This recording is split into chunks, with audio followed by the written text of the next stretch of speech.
আরেকজন প্রশ্ন করেছেন, আপনি একজন আলেম, আপনি কেন ওয়াজ মাহফিলে ওয়াজ নসিহতের ভেতরে রাজনীতির কথা বলেন? ভালো কথাই বলছেন। বিষয়টা হচ্ছে, আল্লাহ যদি রাজনীতির কথা না বলতেন, রাসূল করিম সাল্লাল্লাহু আলাইহি ওয়াসাল্লাম যদি রাজনীতি না করতেন, সাহাবায়ে কেরাম যদি রাজনীতি না করতেন, আমি সাঈদী রাজনীতির কথা বলতাম না। যেহেতু আল্লাহ পাক কোরআনে কারীমের মধ্যে রাজনীতির কথা বলেছেন, রাজনৈতিক বক্তব্য কোরআনে আছে, তো আমি কিভাবে রাজনীতির কথা না বলে পারবো? যদি আমি এগুলি না বলি, তাহলে রাসূল করিম সাল্লাল্লাহু আলাইহি ওয়াসাল্লাম বলেছেন, আস-সাকিতু আনিল হাক্কি ফাহুয়া শায়তানুন আখরাস। যে ব্যক্তি হক কথা বলে না, জেনে হক জানে অথচ সে বলে না, সে বোবা শয়তান। কাজেই যারা কোরআন হাদিস জানার পরেও কোরআন হাদিসের অর্থনীতি, রাজনীতি সম্পর্কে জনগণকে অবহিত করে না, রাসূল যে কথা বলেছেন সে তো বোবা শয়তান হয়ে যাবে। তো আল্লাহ পাকের রাসূল রাজনীতি করেছেন, রাষ্ট্রপ্রধান ছিলেন। গতকাল এই বোন যদি মাহফিলে থাকতেন তো আজকের এই প্রশ্ন করতেন না বলি আমি মনে করি। কালকের রাজনীতির কথা যথেষ্ট আমি বলেছি, কোরআনে কারিমে কি আছে, রাসূল কি করেছেন, বলি নাই? সুতরাং আমার বোনকে আমি অনুরোধ করব, মেহেরবানি করে আপনি কোরআন হাদিস ভালো করে পড়ুন, তাহলে বুঝতে পারবেন রাজনীতি করা মুসলমানদের জন্য নফল নয়, সুন্নত নয়, ফরজ। মুসলমানেরা ইসলামী রাজনীতি করবে। কি রাজনীতি করবে? ইসলামী রাজনীতি করবে। কেন?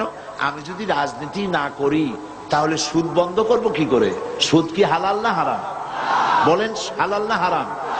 তা আমি কি খতমে খাজেগান পড়ে, বুখারী শরীফ খতম করে, কোরআন শরীফ খতম করে, ফু দিয়া সুদযুক্ত সুদওয়ালা ব্যাংকগুলিকে আমি কি সুদ বন্ধ করতে পারবো? বাংলাদেশের সমস্ত আলেমরা যদি পানি পড়িয়া সেই পানি সুদের ব্যাংকে ঢালে দেয়, তাতে কি সুদ বন্ধ হবে? তাবলিগি জামাতের লোকেরা টঙ্গি বসে লক্ষ লক্ষ মানুষ সুদের বিরুদ্ধে কানতে কানতে সব যদি বেহুশ হয়ে যায়, তাতে কি সুদ বন্ধ হবে? সুদ বন্ধ হবে কিসে? পার্লামেন্টে আইন পাস করতে হবে। পার্লামেন্টে কি করতে হবে? সুদ বিরোধী আইন পাস করতে হবে সুদ বন্ধ করার জন্য। আর পার্লামেন্টে আপনি যাইতে পারবেন না কিয়ামত পর্যন্ত পীর মুরিদি করিয়া। পার্লামেন্টে যাইতে পারবেন কখন? রাজনীতি করিয়া। কি করে যেতে পারবেন? তাহলে রাজনীতি না করলে আপনি সুদ বন্ধ করবেন কি করে?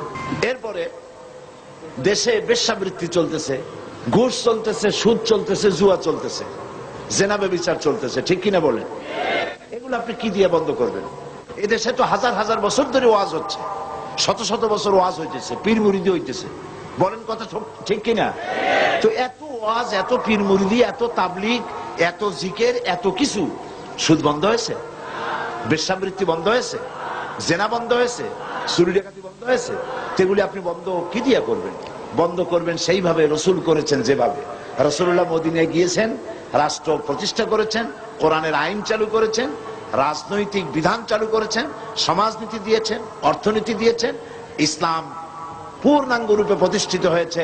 চুরি ডাকাতি, জেনা ব্যভিচার অটোমেটিক্যালি সব বন্ধ হয়ে গেছে। কাজী আল্লাহ রাসূল যে কারণে রাজনীতি করেছেন, আমিও একই কারণে রাজনীতি করি।